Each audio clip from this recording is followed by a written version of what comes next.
Creo que lo más importante para nosotros es el objetivo con el cual estamos impulsando la posibilidad de un acuerdo en Venezuela. Es lograr un cronograma de elecciones, lograr garantías políticas, es lograr garantías también, por supuesto, electorales de cara a ese cronograma de elecciones que incluya la presidencial, como bien lo marca la agenda que se firmó el día viernes 13 de agosto en México. Y ahí yo creo que la facilitación de Noruega es importante.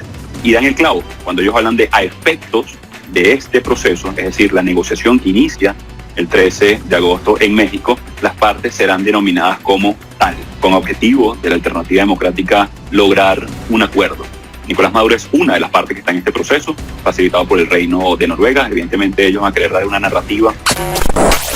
Hola, hola, sean bienvenidos a una emisión más de Noticias Internacionales, la mejor información del momento, y arrancamos con noticias de Venezuela hoy. Pero antes que nada, queremos mandarle un saludo a todos nuestros fieles oyentes. Un saludo para Ernestina Molletones, un saludo para Guillermo Martínez y un saludo para Johnny Alfonso Quintero Alcántara. Si quieres un saludo, simplemente comenta aquí en la sección de comentarios y con mucho gusto te saludaremos en nuestros próximos videos. Damos paso al desarrollo de toda la información. Mucha atención, les traemos información de última hora sobre Venezuela. Hace pocas horas Nicolás Maduro ordenó una reunión de inmediato con sus altos mandatarios de la Fuerza Bolivariana después de que se dio a conocer que han llegado a territorio colombiano más de 1.500 militares del Comando Sur de los Estados Unidos. Por eso el régimen chavista ordenó el inmediato despliegue de la Fuerza Bolivariana en todas las fronteras de Venezuela. Así como lo escuchan, Nicolás Maduro está muy preocupado y aseguró que se va a preparar y no va a permitir el ingreso del gobierno de Estados Unidos al territorio de Venezuela.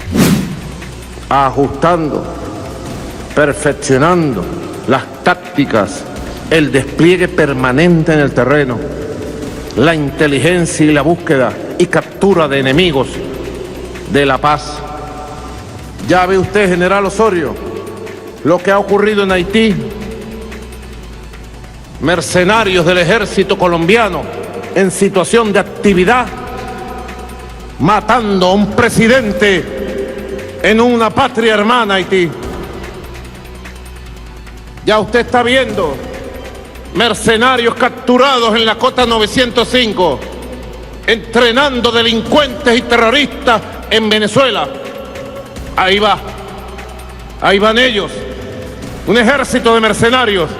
Ya las tropas norteamericanas se encuentran preparadas alrededor de Venezuela y afirman que se aplicará una intervención que derroque definitivamente a la dictadura de Venezuela. La Interpol también se ha pronunciado y ha confirmado su apoyo a Estados Unidos para la captura de Nicolás Maduro. Esta fuerza internacional es la encargada de capturar a todos los altos mandatarios que son acusados de graves delitos como el narcotráfico y el narcoterrorismo. Por eso Nicolás Maduro ahora es objetivo principal de esta fuerza internacional. Todos los sectores se han unido para imponer la máxima presión que derroque a la dictadura de Venezuela. Ya la Interpol ha enviado un grupo de expertos para que se infiltre en Miraflores y rastree cualquier movimiento que amenace con la seguridad de los países aliados al gobierno demócrata. Nicolás Maduro se encuentra en el punto crítico y será interceptado por las fuerzas internacionales.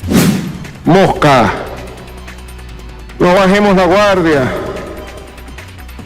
Tengo informaciones comprobadas de fuente certera que Iván Duque, presidente de Colombia, personalmente supervisa a través de jefes militares campamentos en Medellín, en Antioquia, en el norte de Santander, de grupos de mercenarios reagrupados con paramilitares para preparar nuevas incursiones contra Venezuela.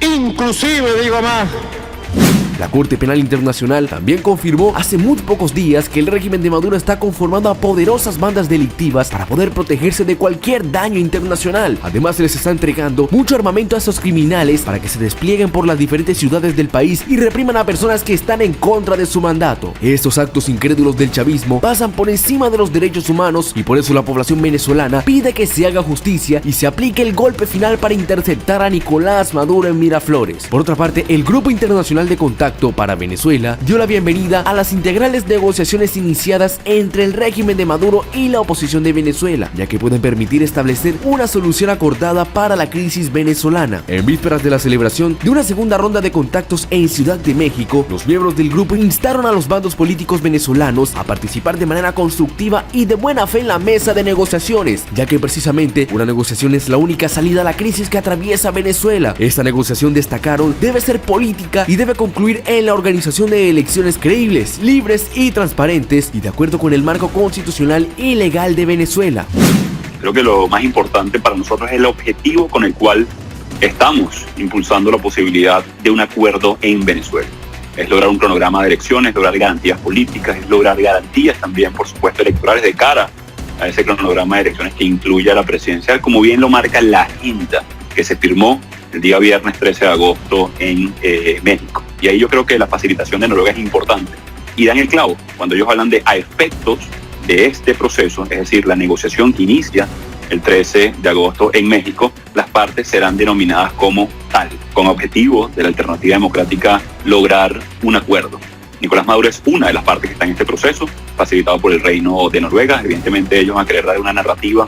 Este proceso de diálogo incluyente puede sentar las bases para una solución consecuada a la crisis venezolana, manifestaron los miembros del grupo. La única salida a la crisis que atraviesa Venezuela es una negociación política y la organización de elecciones creíbles, libres y transparentes de acuerdo con el marco constitucional. El grupo agradeció a Noruega en su papel en la organización de este diálogo y por el apoyo de México. La cita, que se extenderá desde el 3 de septiembre hasta el 6 de septiembre, está precedida por un memorando de entendimiento firmado por ambas partes que plantean visiones en materia de derechos políticos, garantías electorales, convivencia política o protección de la economía. También plantea levantamiento de las sanciones y restauración de derechos activos que permanecen congelados a día de hoy, una de las grandes reivindicaciones que Nicolás Maduro y su entorno están exigiendo. Los dos bandos se vieron las caras a mediados del mes de agosto, en un gesto ya relevante, habida cuenta del desprecio público que se ha profesado durante los últimos años, marcados por una bicefalia en la que frente a Maduro, el opositor Juan Guaidó se ha reivindicado ante Venezuela y el mundo como presidente encargado y legítimo. Luego del primer encuentro a finales de agosto, la Comisión Interamericana de Derechos Humanos, un ente de la OEA, pidió un diálogo serio.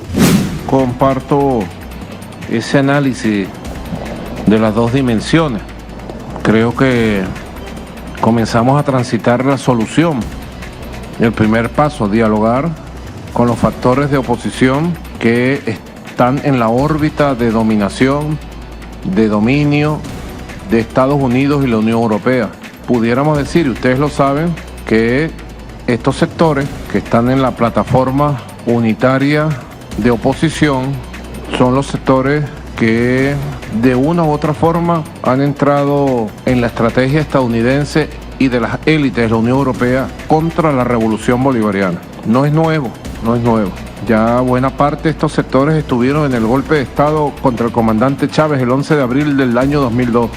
La CIDH llama a los distintos sectores políticos del país caribeño a sostener un diálogo serio, amplio e inclusivo para la urgente reconstrucción de la institucionalidad democrática con miras a la garantía de los derechos humanos en ese país, afirmó en un comunicado. Además, se pone a disposición de las partes para acompañar la negociación, así como brindar asistencia técnica para la implementación de los compromisos alcanzados, añadió este organismo de la OEA. La CIDH, que en octubre del 2019 instaló un mecanismo especial de seguimiento para Venezuela, ante lo que consideró una grave crisis de derechos humanos, reiteró que el país suramericano vive una profunda crisis de institucionalidad democrática con ausencia del Estado de Derecho. Esto ha facilitado la comisión de graves violaciones de derechos humanos contra las personas que hacen público su disenso con el gobierno, así como el deterioro de las comunicaciones, de las condiciones de vida de la población en general, responsable por la migración forzada de al menos 5,6 millones de personas desde al menos 2015. Para que estas descripciones de situaciones alarmantes, catastróficas, no queden solo allí, se necesita de parte del Estado de Venezuela el tomar en cuenta y dar cumplimiento a estas recomendaciones y de los estados de nuestra organización contribuir, presionar para que esto se haga posible. Muchas gracias. Y por último, el Consejo Nacional Electoral de Venezuela anunció una nueva prolongación de 24 horas de plazo para inscribir candidatos a los comicios regionales y locales del próximo 21 de noviembre, que concluía a las 12 de la noche tras una primera ampliación de 3 días. Inicialmente, la etapa de postulaciones concluía el pasado domingo, pero un día antes de que finalizara, el CNE anunció una prórroga de 3 jornadas más, es decir, hasta el día de hoy. En un comunicado difundido en tan solo 5 horas antes del cierre del plazo, el CNE señala que la decisión de ampliar un día más fue evaluada por las instituciones electorales en función de facilitar la participación del mayor número de organizaciones con fines políticos. El ente electoral no precisó si esta decisión guarda relación con el anuncio hecho por la oposición, que después de un amplio debate interno entre quienes apostaban por presentarse a las elecciones y los que no la consideraban oportuno, optaron por concurrir a la pugna por las gobernaciones y las alcaldías. Pero los opositores, que aseguraron que todavía no tenían las listas definitivas de candidatos, no se inscribieron en el CNE. La etapa de postulaciones comenzó el 9 de agosto, un día después de que el Partido Oficialista Unido de Venezuela celebrara sus elecciones internas. Según el cronograma electoral inicial, debería comenzar el periodo de presentación de recursos contra la admisión o rechazo de las postulaciones hechas, pero la prolongación anunciada obliga a retrasar esta etapa. El actual CNE fue elegido en mayo pasado por la Asamblea Nacional, de amplia mayoría chavista, y está compuesto por 3 rectores de perfil oficialista: Pedro Calzadilla, Tania D'Amelio y Alexis Corredor, así como 2 opositores, Enrique Martes y Roberto Picón. La presencia de 2 políticos detractores del régimen ha favorecido que algunos sectores de la oposición decidieran presentarse a las elecciones, al contrario de lo que hicieron en las parlamentarias de diciembre del año pasado. Y bueno, hasta aquí llegamos con esta emisión de noticias internacionales. Si el video te gustó, déjale un me gusta, suscríbete, es totalmente gratis. Comparte esta información con amigos y familiares para que estén al tanto de lo que pasa en Venezuela y sus alrededores.